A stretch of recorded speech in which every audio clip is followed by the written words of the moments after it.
Recibimos en la mesa de debate de Paritarias Libres Acordando con Ideas a Lucía Sirmio Bon. ¿Qué tal, Lucía? ¿Cómo estás? Muchas gracias por venir. A ustedes por recibirme. Por favor, un placer. Lucía, es economista, magíster en estudios del desarrollo, también fue subsecretaria de Políticas de Igualdad en el Ministerio de Géneros, Mujeres y Diversidad.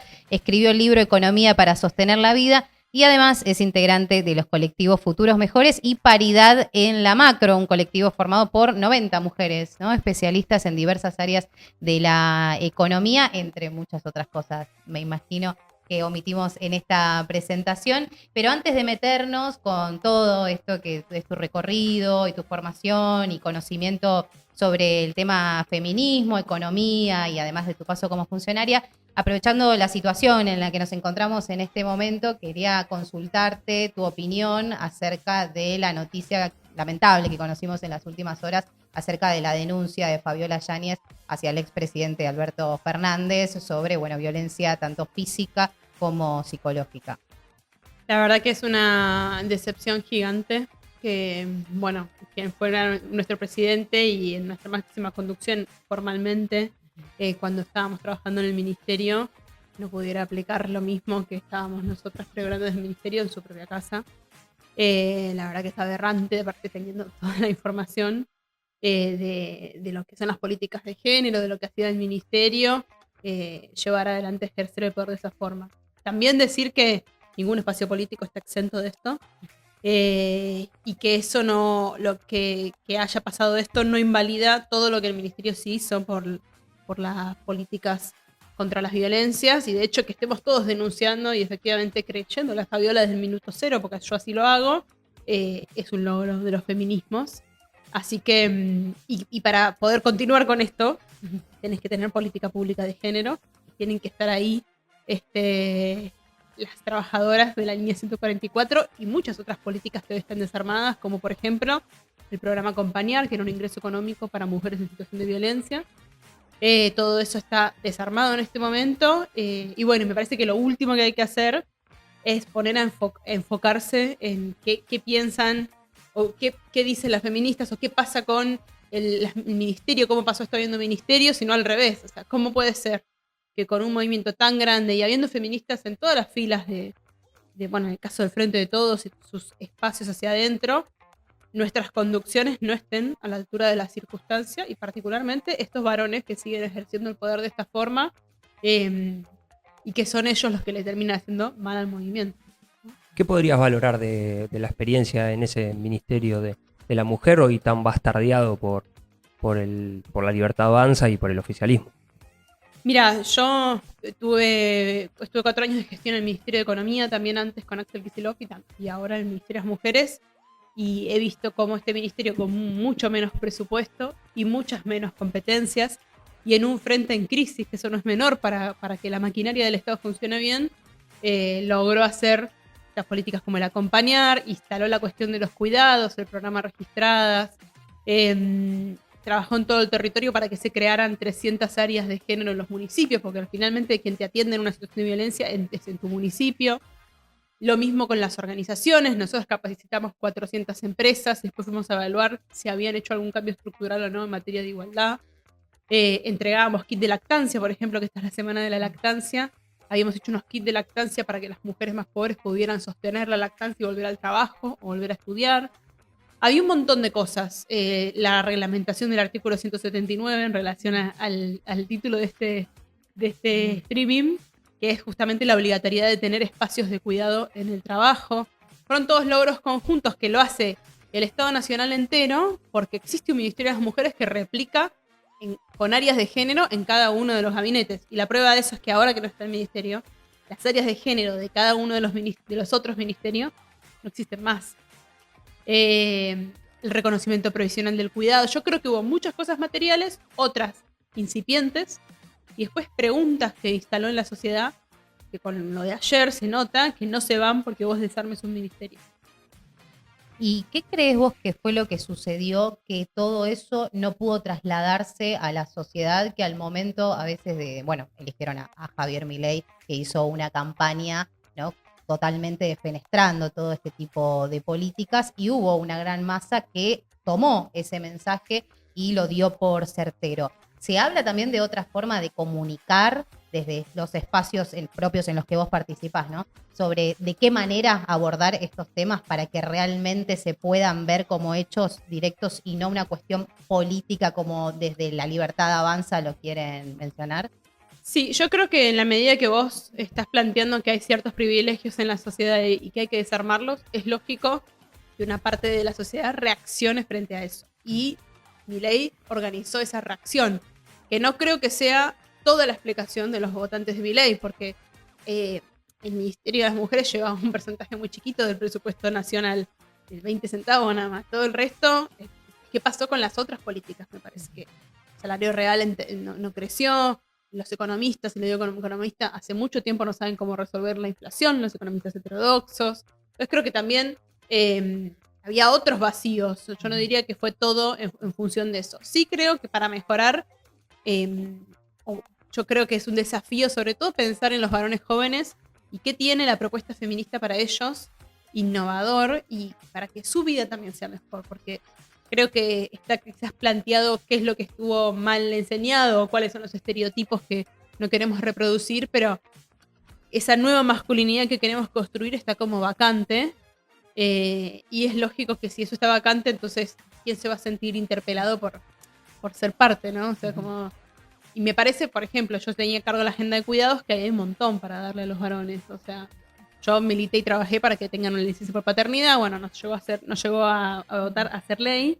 Pero me parece re importante hablar por la positiva. ¿Qué tiene el ministerio y qué tienen los movimientos para ello? Después creo que en un montón de organizaciones se vieron un montón de cambios. Quizás el tiempo pondrá las cosas en su lugar. Pero sobre todo yo trato de hablar del tema muy respetuosamente porque hay muchas trabajadoras que trabajaron mucho en esto y que hoy están sin trabajo además. Y además de que cuestionan su trabajo, si no hubiéramos hecho nada, a nadie le molestaría que el ministerio siguiera abierto. Ese es mi... Sí, yo te entiendo, me tocó en ese periodo gestionar el Plan Nacional de Primera Infancia, en la apertura del Centro de Desarrollo Infantil, donde trabajamos muy bien con el Ministerio de la Mujer en cuanto a las capacitaciones a las cuidadoras y a las trabajadoras de los jardines. Hoy un plan nacional totalmente desfinanciado, en el que los lugares, gracias a esas trabajadoras y cuidadoras, siguen funcionando, porque le ponen corazón y mucho esfuerzo, pero bueno, el acompañamiento del Estado se ha retrocedido. Ahí se generaba una riqueza social que creo que el pueblo la legitimizó, la entendió, pero después hubo una riqueza en cuanto a dólares, a empleo, a salario, que no lo pudo palpar. ¿Cómo se genera riqueza en un país como la Argentina?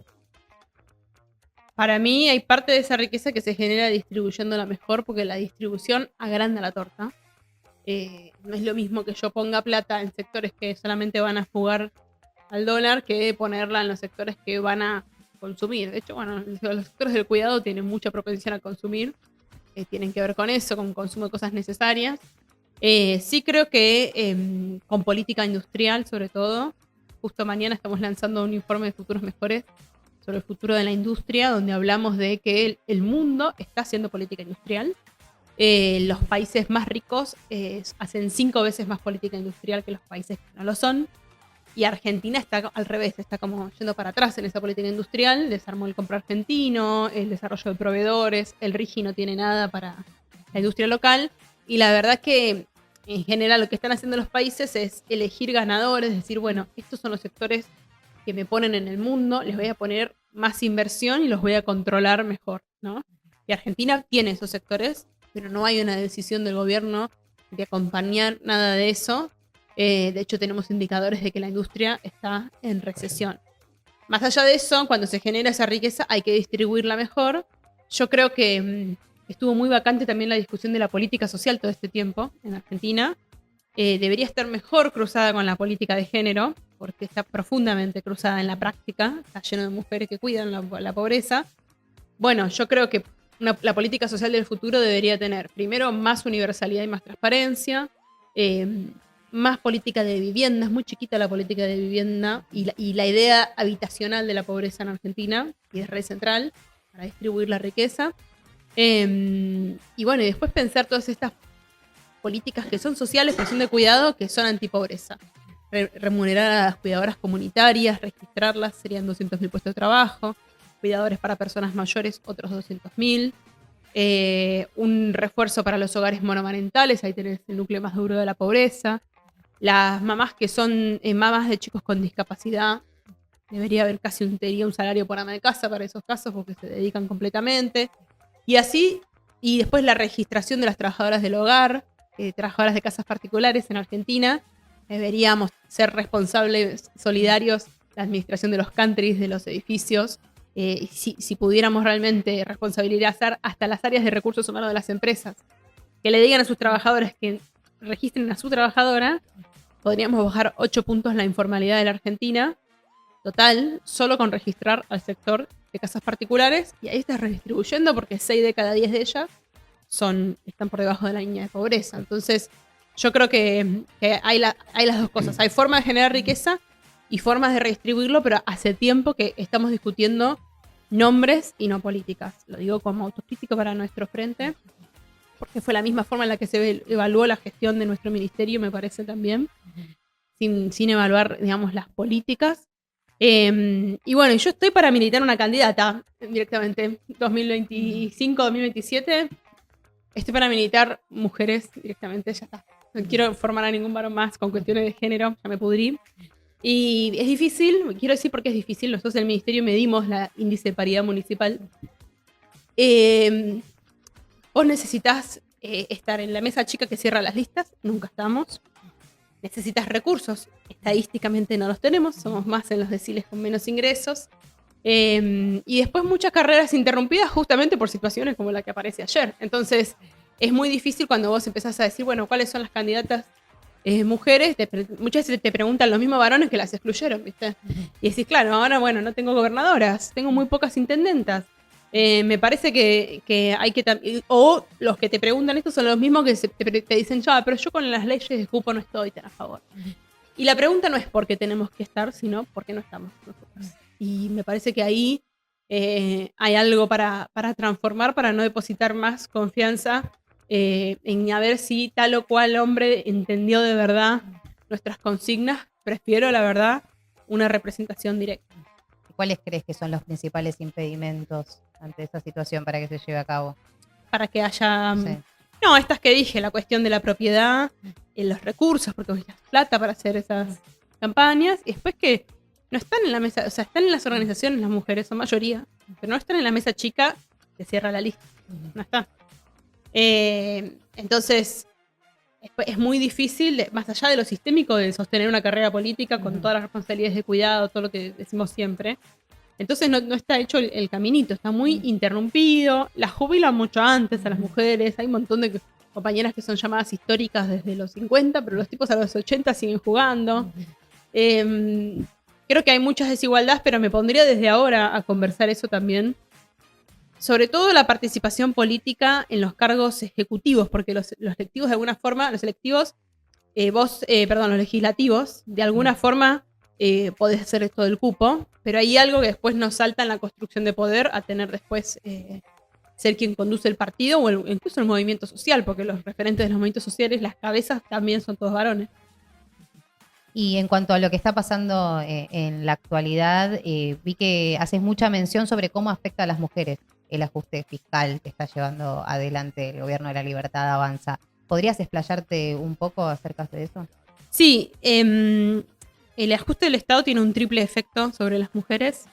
Primero porque las mujeres son mayoría como beneficiarias o titulares de derecho de las políticas sociales, porque son mayoría en la pobreza, y en general los ajustes empiezan por ahí, que es lo que está pasando hoy en día, hablando particularmente de la política de alimentos, los espacios de primera infancia, en potenciar que tiene hoy congelado el monto.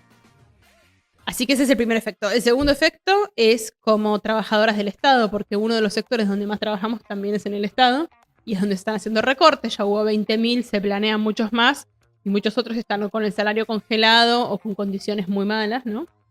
Y tercero, después como usuarias del Estado, porque en la educación y en la salud pública también hay mayoría de mujeres, digamos, llevando a los chicos o su familia, y todo eso que se achica en sus 3 esferas, además se agranda en responsabilidades de cuidado dentro de la casa después, ¿no? esa cama que no tenés en el hospital, o esa hora que no tenés en la escuela, o la comida que no te dan en el comedor de la primaria, es lo que vos después tenés que suplir en tu casa y lo reemplaza una mujer. Además de que estamos viendo que entre los sectores que más se están afectando con la recesión está casas particulares también, ¿no? Así que es uno de los sectores que está perdiendo empleo en este momento. ¿Cómo crees que hay que enfrentar estos nuevos tiempos donde parecería que el feminismo, las políticas de género están en retroceso porque están violentadas por parte de un relato oficial y donde también dentro del peronismo los relatos de generación de riqueza e industrialización también son llevados por hombres tradicionales que también de alguna manera hacen su diferencia con el progresismo, con el feminismo y demás? ¿Cómo enfrenta el feminismo eso? ¿Se esconde hasta que los tiempos cambien o se choca de frente? No, yo creo que nosotros no nos escondemos nunca. Entonces se ve ayer y se ve todos los días. Creo que este tiempo se conduce con propuestas económicas feministas. Pero hay que ordenar esas propuestas, organizarlas, sentarnos en las mesas donde no nos invitan, que pasa mucho, a las economistas nos pasa un montón, y tener ese contenido que creo que faltó muchas veces, o porque no estaba organizado, o porque no se sabía qué hacer, porque eso también enamora, me parece, que haya propuestas. Hoy y el último tiempo no estaban tan claras esas propuestas, estaba una discusión, para mi punto de vista, muy palaciega, y eso desenamora mucho de la política. Si para explicarte por qué no salió una política te tengo que explicar una interna entre dos personas, te perdí. Me da vergüenza ya hacerlo directamente. No puede pasar eso. En cambio, si es una diferencia de ideas, bueno, ahí estamos hablando de otra cosa, ¿no? Creo que falta mucho de eso. Y después reorganizarnos aprendiendo también siempre de los errores y de las cosas a mejorar, pero yo creo que el cruce central está ahí, entre la política social y la política de género, ni hablar de la política económica, que tiene que también estar a la altura de la circunstancia, pero es como un cruce para mí entre esta cosmovisión y lo material, que a veces va como por caminos separados, ¿no? Desde el colectivo Paridad en la Macro presentaron una alternativa al Pacto de Mayo. ¿De qué se trata? Sí, hicimos el Pacto de Paridad, un poco planteando que el Pacto de Mayo, que es como una reversión del consenso de Washington, que no funcionó en Argentina, claro, tiene mal puestos los objetivos. Entonces, bueno, pero ¿cuál es nuestro norte? No vamos solamente a criticarlo. Entonces, para nosotros el problema número uno es la soberanía de la moneda y la fortaleza de la moneda, que es un tema que no está en el Pacto de Mayo, porque se abandona directamente moneda propia, o esa es la idea de abandonar en algún momento. Ese es el principal desafío. Y después tenemos desafíos de sostenibilidad fiscal, porque tampoco hay que abandonar la cuestión del déficit. A nosotros nos importa tener sostenibilidad fiscal, pero eso es algo más profundo y más dinámico que simplemente buscar el déficit cero a cualquier costo, ¿no? Hay que mirar también los recursos, los impuestos progresivos, también mirar la cuestión federal, que hoy no le está dando pelota a Milei, ¿no? Y así también pensar la industria que exporte, que siempre es el gran desafío, la inversión en ciencia y técnica, repensar la política de previsión social, y obviamente, y este es yo diría unos puntos más problemáticos del Pacto de Mayo, la cuestión energética. Vos tenés que hacer una transición justa hacia una energía renovable, y si no tenés un Estado nacional planificando esto, no va a ocurrir, y pasado mañana vas a perder muchos mercados por esto. Él lo único que dice Milei en su pacto es como, bueno, que cada provincia se comprometa a explotar los recursos. Pero ¿cómo y cuándo? ¿No? ¿Y de qué forma? Porque eso no nos asegura ninguna transición. Eso nos va a dejar afuera del mundo en muy pocos días. Sí, parecería que... pues pensé que me estaban contando. Parecería que Milei viene un poco a cambiar el paradigma de la Argentina en cuanto al libre mercado y a la no intervención del Estado, y que la gente de alguna manera tiene ese termómetro de que el Estado no le sirvió o no se sintió contenido por todas las políticas estatales. Vos como economista, ¿cómo ves estas políticas de libre mercado? Si funcionan, si van a funcionar, porque lo que siento es que el peronismo o el campo nacional y popular lo que apuesta es que fracase económicamente. Sí. Y por ahí lo que sucede en el mundo hace que a Milei hasta el 2025, 2027 le permita llegar con algún margen. ¿Vos creés que esto puede terminar antes? ¿Crees que en el 2025, si sigue por este camino, le va a ir mal? ¿O que esto va a resultar? Sí, yo la hipótesis de terminar antes, como con responsabilidad política, siempre digo que no. O sea, me parece que es importante no tratar de fogonear eso. Tenemos una democracia súper joven. Y cuando escucho otros dirigentes, incluso en mi espacio, decir eso me parece como, no. Relaciono qué tal le puede ir bien a Milei o no, creo que depende un poco más de la coyuntura global, porque económicamente nadie nos tendría que ayudar, porque matemáticamente no da la cuenta, porque estamos reendeudados, ya no fue mal antes, o sea, no hay un incentivo económico a prestarnos plata. Milei necesita plata para hacer lo que él quiere hacer, dólares, básicamente. Pero sí no minimizo los intereses políticos. A veces la política es la que mueve finalmente los mercados, ¿no? Entonces, si hay un interés político de las potencias de financiar económicamente Milei, lo hará. Que eso te puede dar un veranito económico, puede llegar a pasar, como pasó en el menemismo. El tema es la trama de empleo industrial que se va desarmando en el medio, ¿no? Nosotros a los principios de los 90 tuvimos años de crecimiento económico y aumento del desempleo, ¿no? Eso podría ser el escenario más peligroso.